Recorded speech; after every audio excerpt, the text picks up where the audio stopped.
Bonjour à toutes et à tous, aujourd'hui on se retrouve dans cette vidéo pour apprendre à créer son intro type GoPro, donc son intro personnalisée, avec After Effects. Je précise le logiciel parce que je vais faire la même vidéo avec des logiciels différents, donc avec Final Cut Pro pour ceux qui sont sur Mac, et avec Sony Vegas Pro pour ceux qui sont sur Windows. Donc si à l'heure où vous regardez cette vidéo, ces tutoriels-là sont déjà sortis, il vous suffira de cliquer sur le logiciel que vous souhaitez utiliser. En revanche, si ces vidéos ne sont pas encore sorties, eh bien il va falloir patienter un petit peu, et je vous conseille même de vous abonner à la chaîne pour pouvoir être au courant dès la sortie de ces vidéos.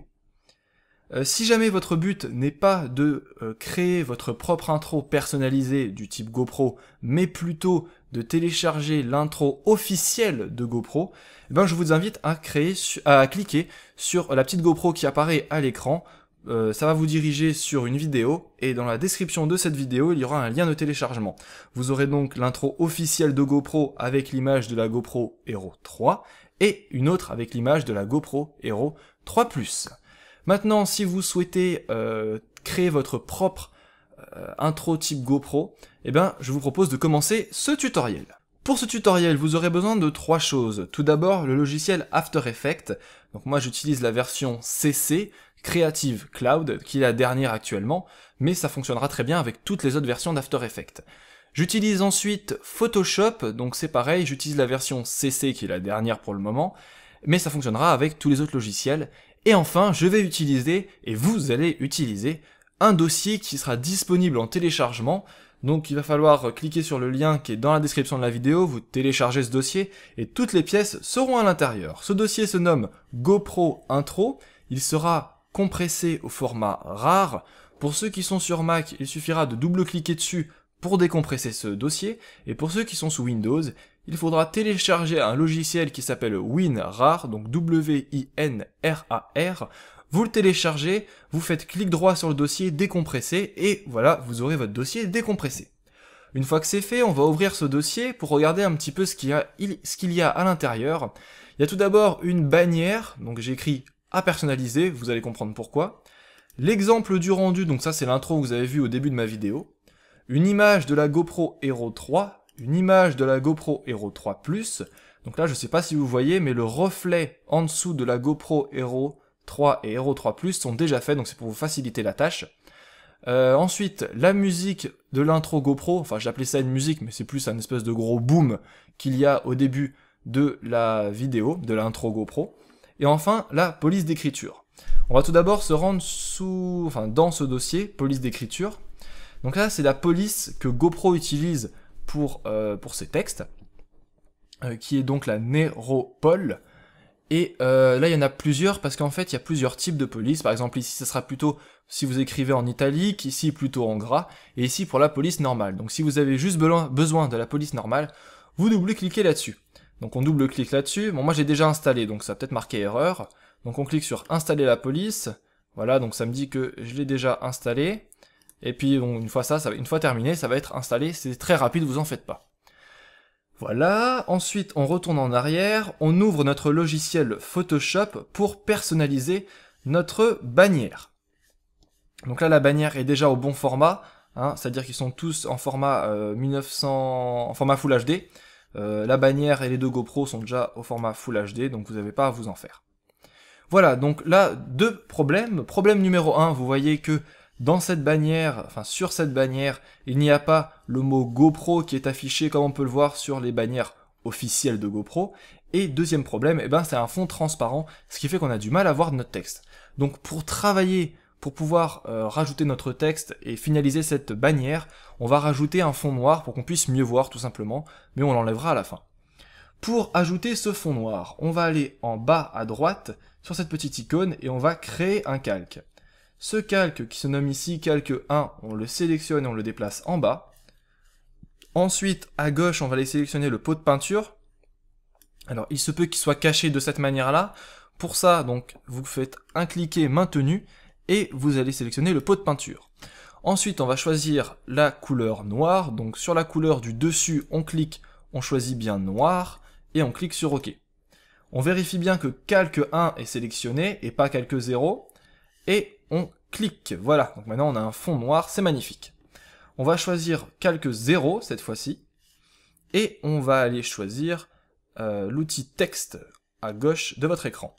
Vérifiez bien que la police Neuropol est sélectionnée. Si ce n'est pas le cas, cliquez sur la petite flèche et allez la sélectionner. Donc voilà.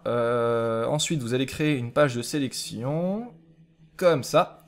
Peut-être un peu grand, la police. Alors oui, si la police est trop grande, pour changer la police, c'est ici, sur le petit T, là.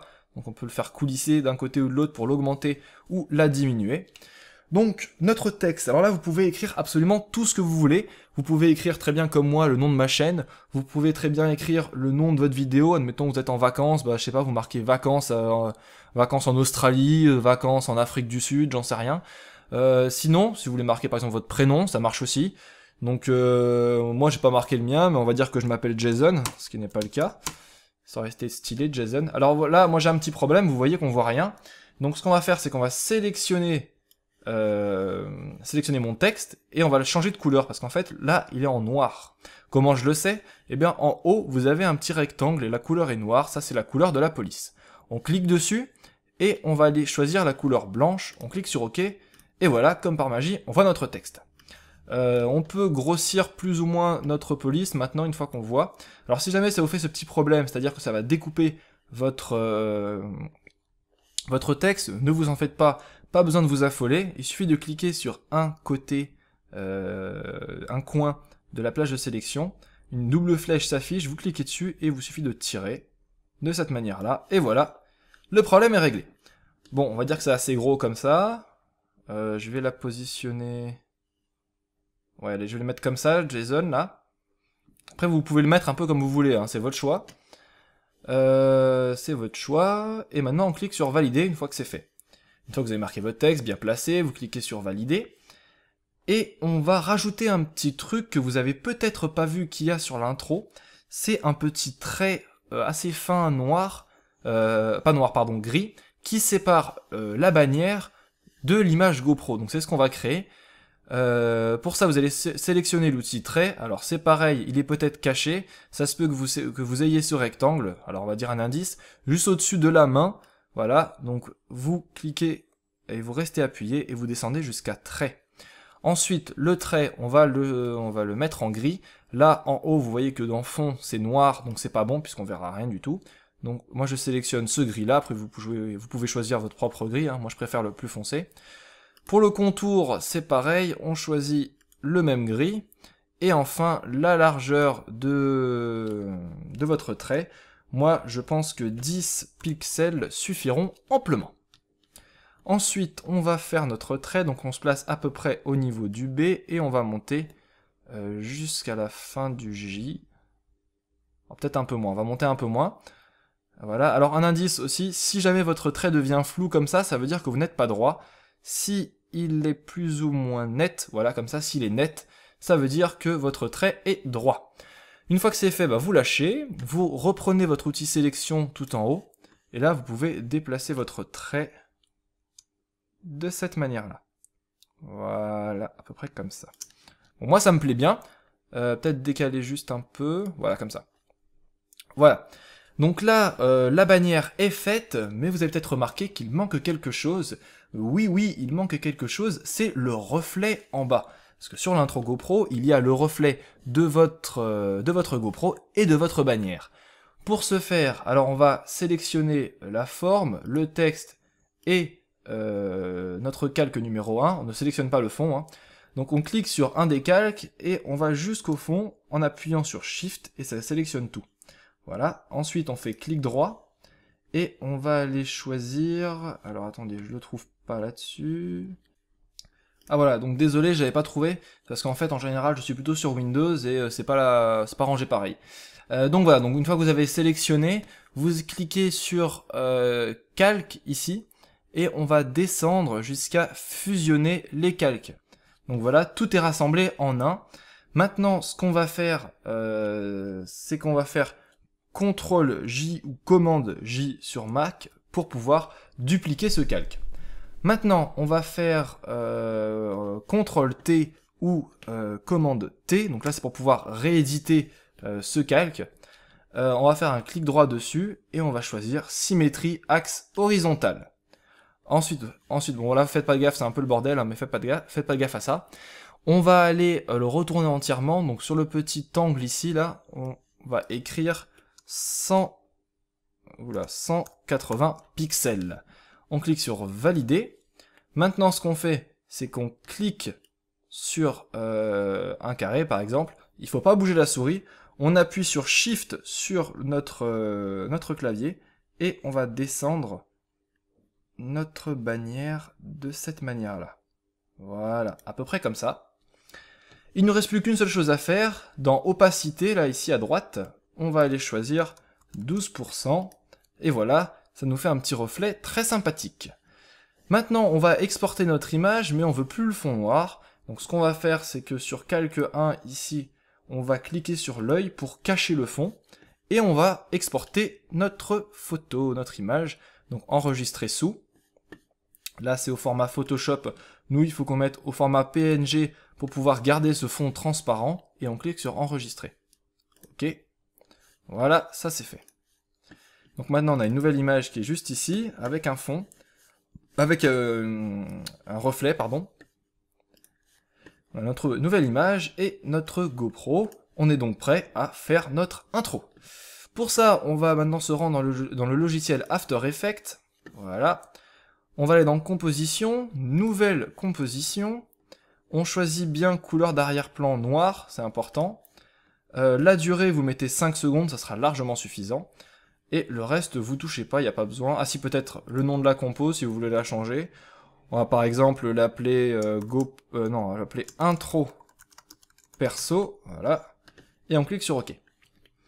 Maintenant, ce qu'il nous reste à faire, c'est importer les différents éléments. Donc par exemple, moi je veux la GoPro Hero 3, donc je choisis la GoPro Hero 3, et on prend notre bannière en plus. Ah, et puis la musique aussi, bah oui, il faut la musique. Attends, il faut quand même la musique, sinon ça va pas faire une bonne intro, ça. Donc, voilà, on a nos différents éléments qui sont importés. On choisit l'image de la GoPro, et on la place ici. Voilà, donc vous voyez une belle GoPro, avec son reflet qui est déjà prêt. Et on va faire commande Y pour créer un nouveau calque solide. Si ça ne marche pas, eh bien il vous suffit d'aller dans calque, d'aller dans créer et solide. Ce qu'il faut absolument, c'est que la couleur soit la couleur du fond, c'est-à-dire noir. Donc on clique ici, on choisit le plus noir possible et on clique sur OK. Vous voyez que maintenant on ne voit plus la GoPro. Pourquoi? Parce qu'en fait, votre calque que vous avez créé est par-dessus l'image, du coup elle cache l'image. Donc on sélectionne Noir Uni 1 et on le déplace en dessous de notre image. Maintenant, ce qu'on va faire, c'est qu'on va cliquer, comme tout à l'heure, on ne bouge pas, on clique, on appuie sur Shift et on déplace. Quand on appuie sur Shift, en fait, ce que ça fait, c'est que ça permet de ne pas déplacer dans tous les sens notre image et de la garder la plus droite possible. Donc là, par exemple, j'avais pas envie que ça parte dans tous les sens, comme ça, au moins, ça reste bien droit. Donc voilà, donc en fait, ce qui se passe, c'est qu'on a notre GoPro ici, juste derrière, vous voyez, délimité par ces petits points rouges, on a notre calque, et maintenant, on va placer notre bannière personnalisée en dessous de tout ça. Vous voyez qu'on voit un morceau dépassé, c'est pas grave, on va s'en occuper après. Donc, première étape du mouvement de ces images. On va cliquer sur Hero 3+, on appuie sur Shift et on clique sur Noir Uni, ça permet de sélectionner les deux. Ensuite, on appuie sur P, un petit chronomètre position apparaît, ça va nous permettre de faire des mouvements en mettant des images clés. On va se placer sur 1 seconde ici. Voilà, alors je vais agrandir un petit peu la timeline. Pour ça, on va déplacer ce petit curseur. Voilà, c'était juste histoire de voir ce 5F ici. Vous allez comprendre après pourquoi. Donc on se place sur 1 seconde, on clique sur position. Vous voyez que les deux sont sélectionnés automatiquement. On a 2 points qui s'appliquent. Maintenant, je me place sur 0,5F, donc c'est 0,5 images. Et là, comme tout à l'heure, j'appuie, je fais un clic, j'appuie sur Shift et je me déplace. Là, jusqu'à ce qu'on voit toute notre image, donc à peu près ici. Et je lâche.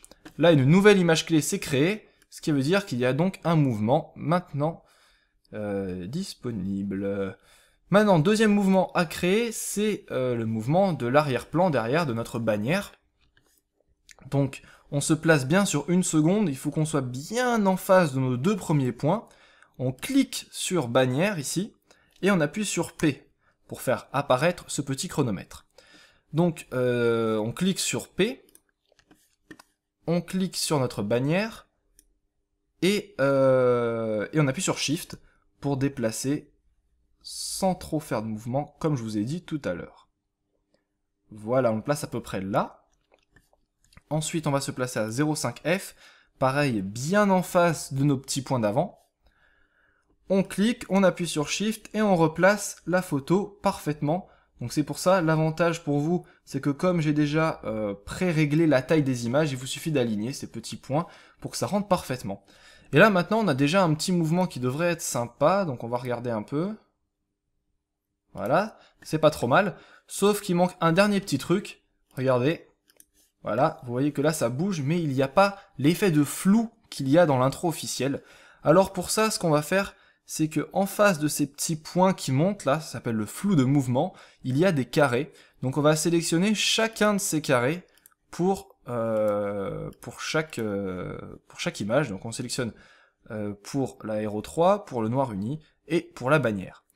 Alors maintenant, on a choisi le flou de mouvement pour ces 3 images, mais maintenant, il faut les appliquer. Pour ce faire, on va cliquer sur ce gros logo là, appliquer le flou, donc on clique dessus, et maintenant, on va avoir un flou lorsqu'il va se déplacer. Regardez, hop là. Je vous la remets. Hop, c'est parti. Voilà, vous voyez que ça rend plutôt pas mal. Après, c'est à vous de choisir si vous préférez, parce que on peut peut-être le mettre entre 0,5 ou 0,10. Moi, je trouve que 0,10, c'est un peu lent. Si vous voulez déplacer, c'est pas compliqué. Donc, placez déjà votre curseur à 0,10 pour avoir un repère. Vous cliquez sur chaque point, donc un point. Ensuite, vous appuyez sur Shift, vous cliquez sur l'autre. Et en restant appuyé sur Shift, vous appuyez sur le dernier. Voilà, vous avez les 3 sélectionnés et vous pouvez les déplacer comme ça. Et comme ça, en fait, ça ira un petit peu plus doucement. Voilà, moi, vous voyez, moi, je trouve ça un petit peu lent. C'est pour ça que je préfère mettre à 0,5. Mais après, c'est votre choix, vous faites ce que vous voulez, c'est votre intro personnalisée. Il manque un dernier petit truc, c'est le son. Donc ici, on clique sur musique, on la place tout en dessous en dernière. Et là, vous aurez le son. Alors, je sais pas si on pourra entendre. Non, on n'entend pas. Alors, on n'entend pas quand on fait la prévisualisation, mais au rendu, ça va marcher, vous en faites pas. Vous le verrez après. Bon, alors maintenant, on a tout fini. Il ne nous reste plus qu'à faire le rendu. Pour ça, on va cliquer en haut dans Composition. On va descendre dans Pré-rendu. Là, un petit truc s'affiche en bas. Donc, Personnaliser QuickTime, vous cliquez dessus. Si vous êtes sur PC, je vous conseille plutôt un format qu'il n'y a pas ici d'ailleurs. Donc, c'est un format H.264, je crois. Donc c'est la même qualité HD, tout ça, mais il pèse moins lourd, donc ça ira plus vite. Voilà. La sortie audio automatique. Alors, si vous êtes sous une version précédente, je crois que sur CS6, il faut cocher sortie audio. Il n'y a pas automatique. Là, sur la version CC, je vais mettre activé pour être sûr. Mais normalement, il y aura un petit carré à cocher, un petit peu comme ici, là. Donc vous cliquez dessus, ça va vous cocher ça comme ça. Voilà, et ensuite vous cliquez sur OK. Voilà, ensuite sur Intro Perso Move, là on va choisir le lieu de la destination de notre fichier. Moi je vais prendre le bureau, donc vous voyez Intro Perso, enregistrer. Et pour faire le rendu, rien de plus simple, on clique maintenant à droite sur Rendu. Et le rendu se fait, donc c'est plus ou moins rapide, vous en faites pas, étant donné qu'on n'a pas fait un gros montage. On peut voir une petite prévisualisation de notre intro. Ça rend plutôt pas trop mal. Voilà. Voilà, un petit son qui nous indique que c'est terminé. Et sur le bureau, j'ai maintenant une nouvelle vidéo. Voilà, donc vous avez maintenant réussi à créer votre propre intro personnalisée type GoPro avec le logiciel After Effects. Vous avez vu que c'était pas bien compliqué. Bon, j'ai bien détaillé plein de choses pour que vous puissiez mieux comprendre ce logiciel et pouvoir mieux le manipuler, mais bon, c'est pas très compliqué, hein, en 5 minutes, même pas, c'est réglé. Donc vous pouvez ainsi personnaliser à chaque fois pour vos nouvelles vidéos. Voilà, donc si ça vous a plu, n'hésitez pas à vous abonner, d'autant plus si vous préférez faire la même intro sur plutôt After Effects, sur plutôt Sony Vegas ou Final Cut Pro, donc je vous sortirai des vidéos le plus tôt possible. Donc voilà, donc j'espère que cette petite vidéo vous a aidé, donc si vous voulez vous abonner, ça sera avec joie, sinon bah c'est pas grave. Donc je vous dis à bientôt pour une nouvelle vidéo, à plus.